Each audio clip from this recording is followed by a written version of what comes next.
Hey, what are you about to do? About to feed giraffes.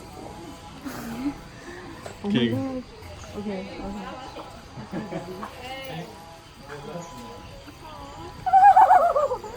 We have such long tongues.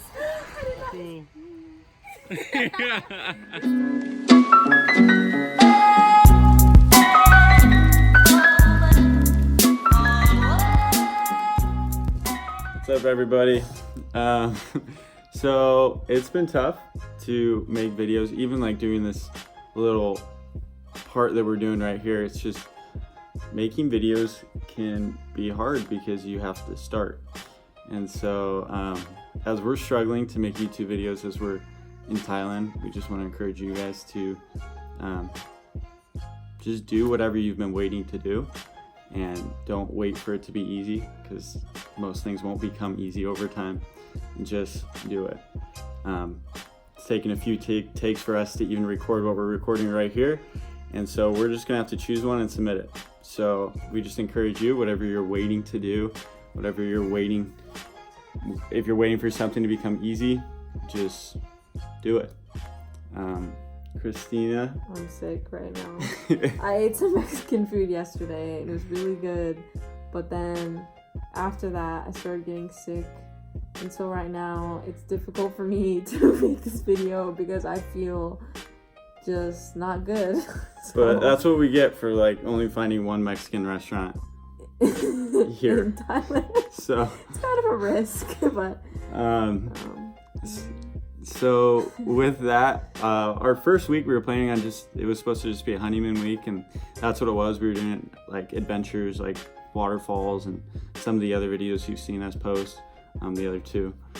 But throughout that week, what you didn't see in the videos is just that we had been kind of struggling just with anticipation. We were excited about ministry opportunities and connecting with the main organization that we're connecting with, such as Asians for Christ, which is a missions organization, and doing different things, just kind of battling what it is that we really wanted to do, or where we were really being called, because we knew the Lord brought us to Thailand. And so that's what was kind of happening in the first week. And so with that, last week we were actually trying to head to a gathering that was like a church service, but it was on Saturday. It wasn't like a normal service. And we were really excited because it was kind of one of the first things that we were going to finally be able to do for ministry. And so we tried to make it over there, and we ended up actually running out of gas. Basically, we had we didn't even have a bar. It said our moped said it was completely empty. And so we had to give up looking for the church. We would have been over an hour late anyway because we couldn't find it, because we didn't have data, so we didn't have Google Maps, so we were just kind of stranded. But we figured that out, and so then we were kind of feeling a little hopeless, but we were laughing as we were just like sitting in this tea shop just trying to figure out what was gonna happen. It was a really random tea shop. There's a gas station, and then there's like a 7-Eleven, and then there's this coffee shop. There's 7-Elevens everywhere in One Thailand. lady behind there making tea. It's just funny. So had some Thai tea, but that's a sidetrack. And so but we made it to the gas station, and then we went back to our hotel that we had, and we were praying together, just asking that the Lord would reveal something to us, give us some hope, give us some direction. And so here's just a few clips of us being lost.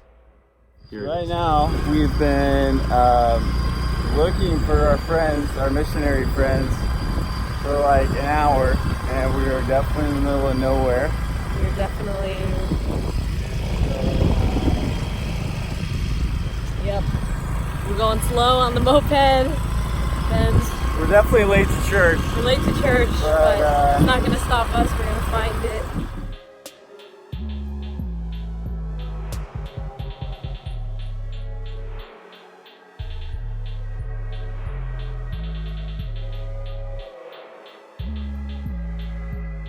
So we just went to this temple. We tried to get some directions.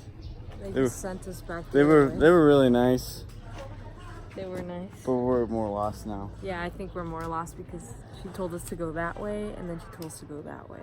But they were really nice. So- Look how cool it is.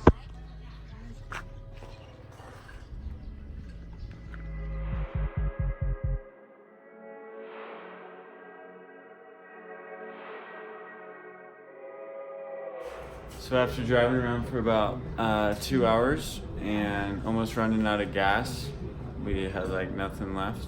We found a gas station and filled up, and it's now an hour and a half after church started, so it doesn't look like we're gonna get there. So then the very next day, we woke up, we're both kind of feeling a little bit lost, still a little bit hopeless. We feel like the Lord at the same time though is kind of saying, just wait, slow down. So we go to the mall to get food because they have a really good food court down there. And on the way, Ben happens to point out this dad with his 2 kids, and he sees that one of the kids has a craft necklace with a cross on it. So we both decide like we should just chase this guy down, because what if he's a missionary?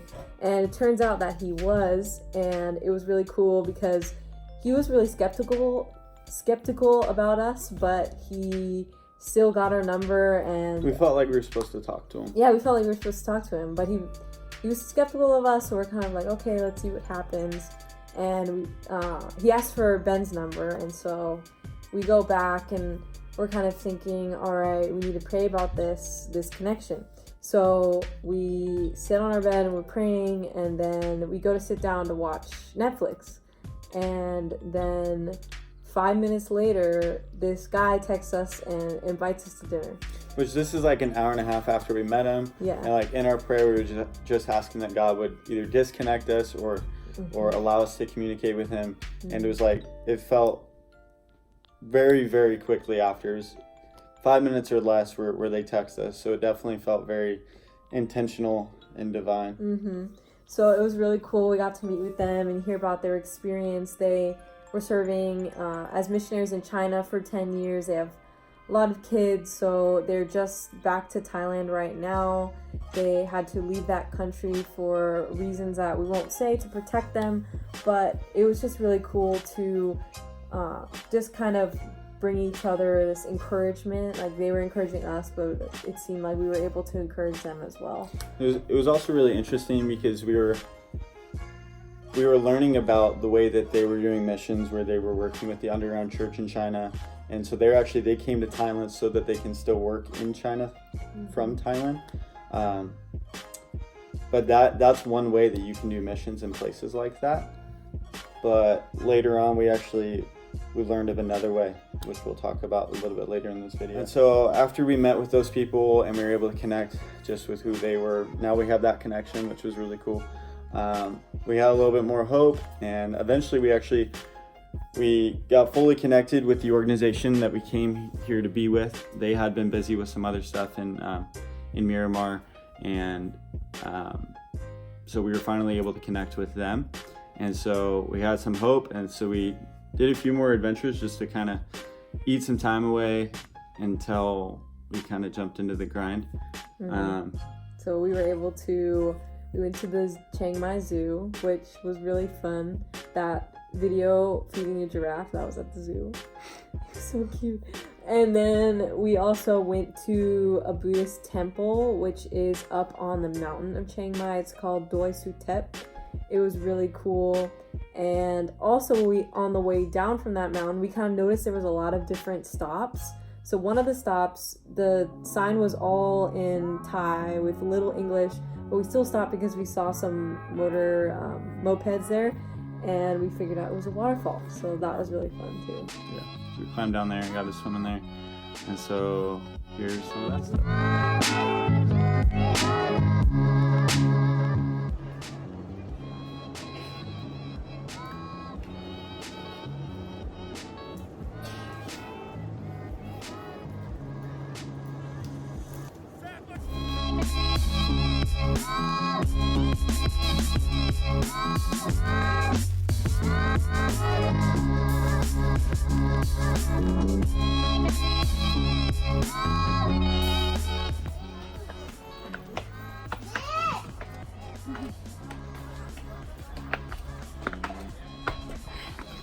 We barely just started.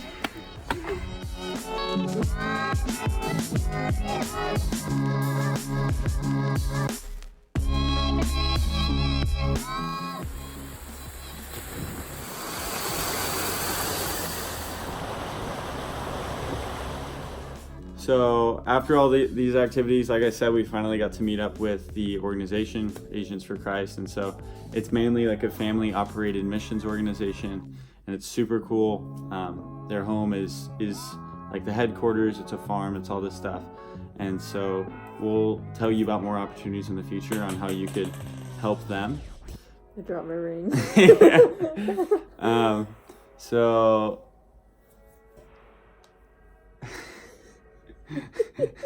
so Asians for Christ, they're a really cool organization. And so once we got to meet with them, we got to learn a little bit more about the different side of how to do missions. And so them, instead of working with the underground church in places like China, they get along with the government. And so the difference is the underground church, they don't want to be registered with the government. So they're Christians, but they don't want to be registered. Places like China, they require you to be registered. And so some people don't like that, understandably, because they, who knows what's going to happen. But with Asians for Christ, they don't really go in secretively. The government knows who they are, and they're on good standings with them. The leader of the organization is actually, he studied political science before he went into seminary and things like that. So he was actually a mayor many years ago, which helps him to connect in these governments. So that's why he's working in many different places, many different countries. And so that's another way to do missions. People always think you have to go underground if you're working in places like China. It may be dangerous, but you can work into these countries with people knowing who you are. Yeah. There is little rules that you have to be aware of. Like, you can't smuggle Bibles into China, but you can buy Bibles in China that are made in China. Which most people don't know about. They think that having a Bible in China is illegal, but really it's not. It's the import of a Bible from the outside.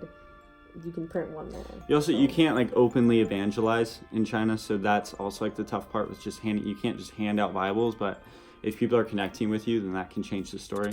So there's those two different routes when you're doing missions like that. And so we're working with Asians for Christ, and so it's a little bit less secretive. It's pretty cool. We're hoping that maybe we can go into Myanmar with them, maybe even China. But tomorrow we will actually be going into the Lahu village, which is, it's just like it sounds. We're gonna go about 3 hours outside of the city, and we're gonna be deep into the village, and it's gonna be pretty cool. We don't really know what to expect, but we'll show some of that stuff in a future video. But yeah, we're just really excited. Also with Asians for Christ, we've been teaching English the past week, and so we go into the public school, which, it's a Buddhist school. That's how all the public schools are. They worship Buddha. And so we're going into these schools and we're just teaching English, which is tough because we don't speak Thai, but we're there with somebody that is bilingual. And so it's me, Christina, and a man named John. He's our age, he's 21. He's the son of the leader of Asians for Christ, and he's also going to Bible school in the States. And so it's really cool that we're able to teach English with him. And the goal, they've only been doing it for a couple months, but the goal is to eventually be able to slowly incorporate the gospel. We have to be careful because it is a public school. It is a public school. They are Buddhist, so kind of telling stories and kind of working it in there is what we hope to do. Yeah. So, but tomorrow we're going to be going to the village, and we're excited to do that. But besides that, that's kind of what's been going on. We left a lot of stuff out because we don't want this video to be 20 minutes. But we love you all, and yes, we do. We would love for you just to be praying for us. And if you have any prayer requests, you can DM us on Instagram, or you can comment below if you want everybody praying for you. But we want to be a part of your lives as you've been watching our lives. So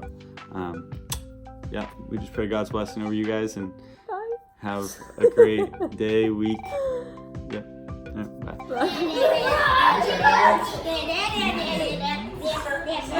Bye.